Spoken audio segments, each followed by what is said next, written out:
para el gobierno nacional de cara al 26 de octubre, una elección que aparentemente era tranquila, pero fue modificando en el día de hoy, aparentemente retoma la agenda política. Y Bosco, muy buenas tardes, gracias por atendernos, en Radio Lo saludamos y queríamos hablar un poco de todos estos vaivenes que está teniendo el gobierno nacional. ¿Qué tal? Muy buenas tardes. Un gusto estar en contacto con ustedes. Pero muy bien, ¿cómo ve el cambio de discurso del gobierno nacional? ¿Quiere bajar, quiere acercarse? ¿Sigue siendo confrontativo con algunos sectores, como obviamente el kirchnerismo, pero también los gobernadores? ¿Le sorprende eso en lo discursivo, Bosco?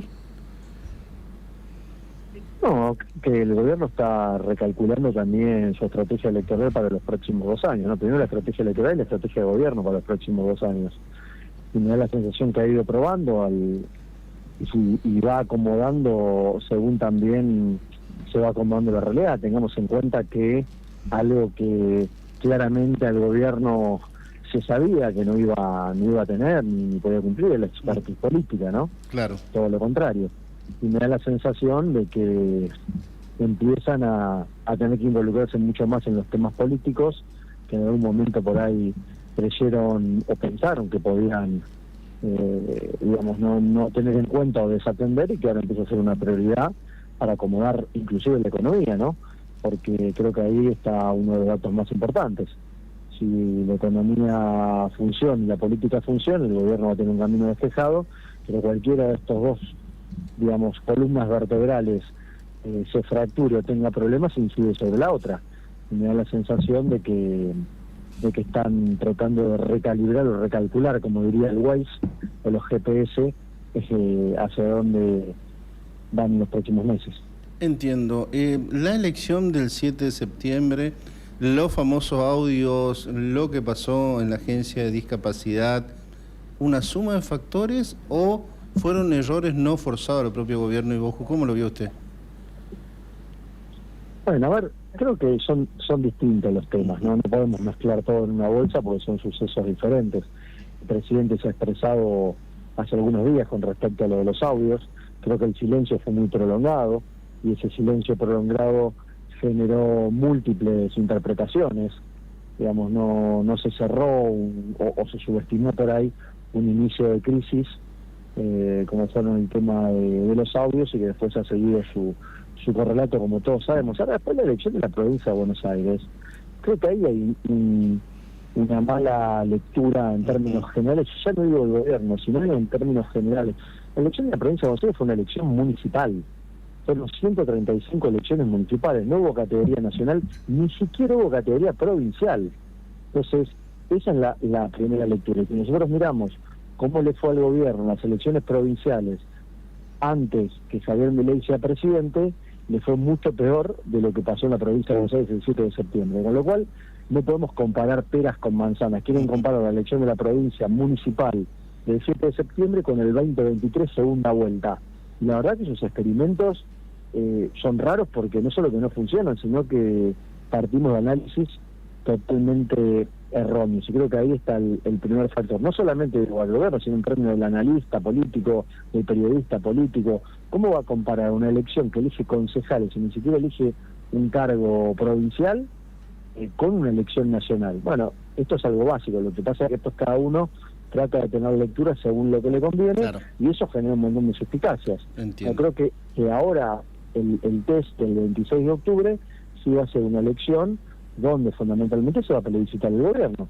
Va a plebiscitar el gobierno de Javier Milei en torno de Milei sí, Milei no, continuidad o cambio, y quién sería la propuesta de cambio a lo que lleva adelante el gobierno en la actualidad, ¿no? Claro. Y vuelvo a decir, en esta oportunidad vamos a tener 24 elecciones, ni siquiera es una elección, van a ser 24 elecciones que se van a tratar de sumar los votos por fuerza política para tratar de sacar una conclusión nacional.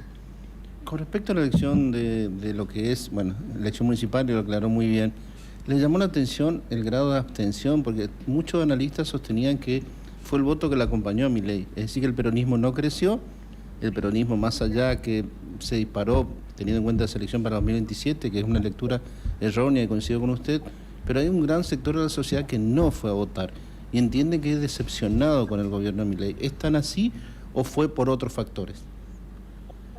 Bueno, yo creo que puede haber una multiplicidad de factores y lo vemos en las distintas encuestas que venimos realizando previo elección y post elección, ¿no?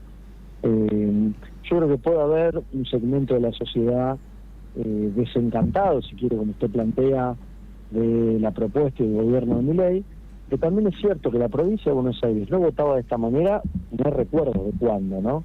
Entonces no hubo campaña, no hubo una movilización, no hubo una estructuración de la elección, y si la comparamos con otras elecciones provinciales, como las que hubo previo a octubre, la provincia de Buenos Aires inclusive estuvo por encima hubo elecciones que sacaron 50 y pico % de participación. La provincia de Buenos Aires hubo más del 60, 62, 63, y creo que tuvo, como le decía, varias explicaciones. Puede haber una que sea desmotivados, como le decía, o no no conformes con lo que fue el resultado de los primeros 2 años del gobierno Milei.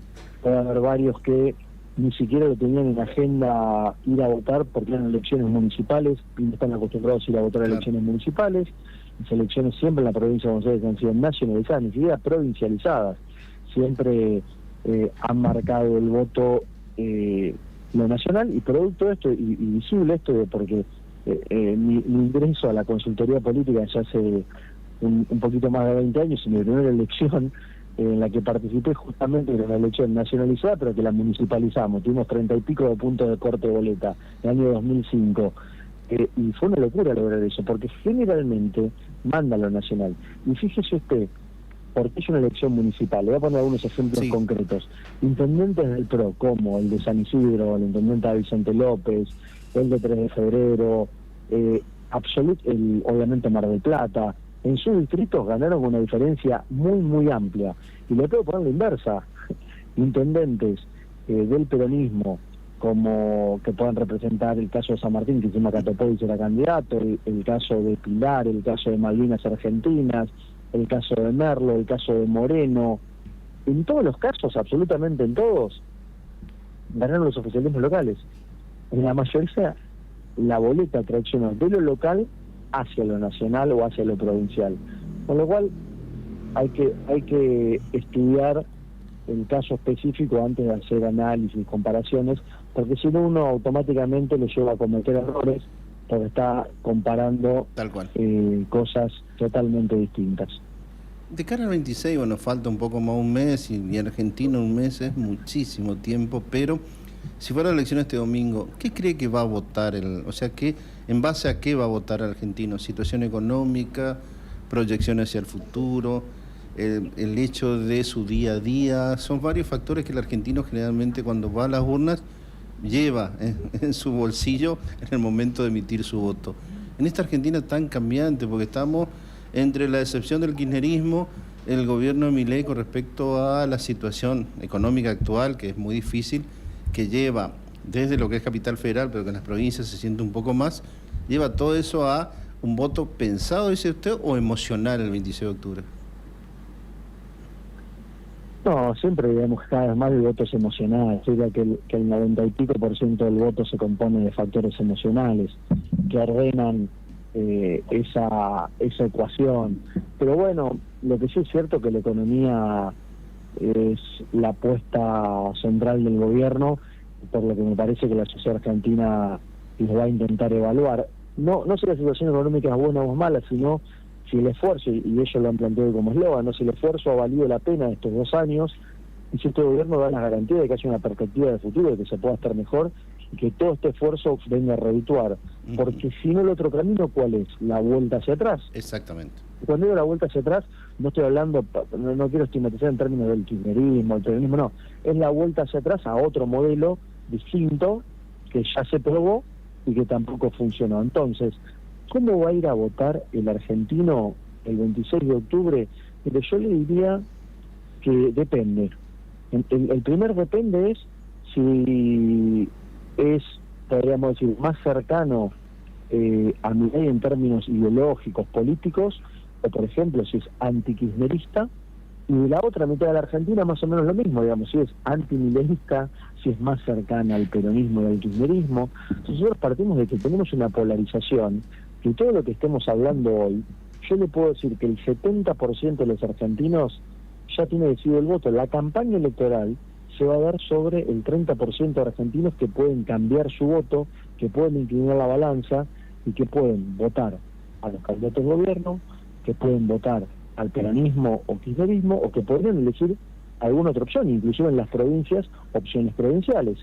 Entonces, me da la sensación que la campaña electoral, al igual que pasa, por ejemplo, en los Estados Unidos, donde las campañas electorales se dan sobre, yo le diría que aproximadamente sobre 10 estados, en el resto de los 40 estados ni se hace campaña.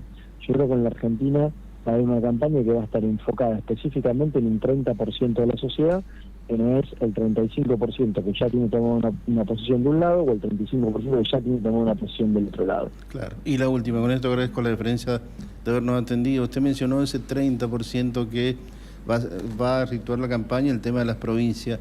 ¿Y la nueva intención de los gobernadores, Provincia Unida, tiene algún plafón político o exclusivamente ver la situación de juntarse para demostrar cierta cuota de poder ante el gobierno nacional y tratar de conseguir recursos? Bueno, a ver, yo creo que son dos cosas distintas. En términos electorales, si la Provincia Unida le va bien, hasta ahora es un fenómeno provincial. No logra ser un fenómeno nacional de ninguna manera. Fíjese lo que pasó en la provincia de Buenos Aires, ¿no? Claro. El fenómeno llegó al 3%, creo. Entonces, ¿a dónde le va bien? La provincia donde gobierna. Entonces, ¿qué es lo real? Es que es un fenómeno provincial.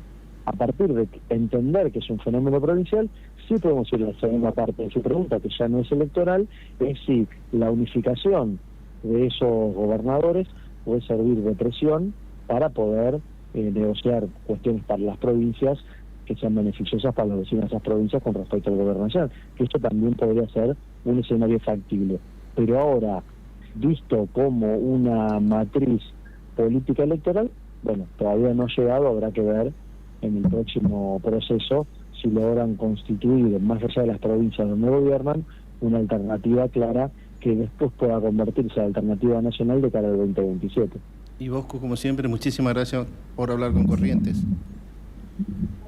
No, muchísimas gracias a ustedes, muy buenas tardes. Hasta luego, hasta acá Daniel Bosco, quien es presidente de la Cumbre Mundial de Comunicación Política, hablando un poco de lo que es las cuestiones del gobierno de Milei. Y bueno, lo que vamos lentamente, pero inexorablemente camino al 26 de octubre. Recuerden, bueno, ya se ven spots nacionales con respecto a los candidatos. En el día de hoy vendría el secretario federal con competencia electoral a explicarnos cómo vamos a votar. Qué bien eso. La famosa virome, vote acá, vote acá, vote acá. La boleta única. ¿Viste la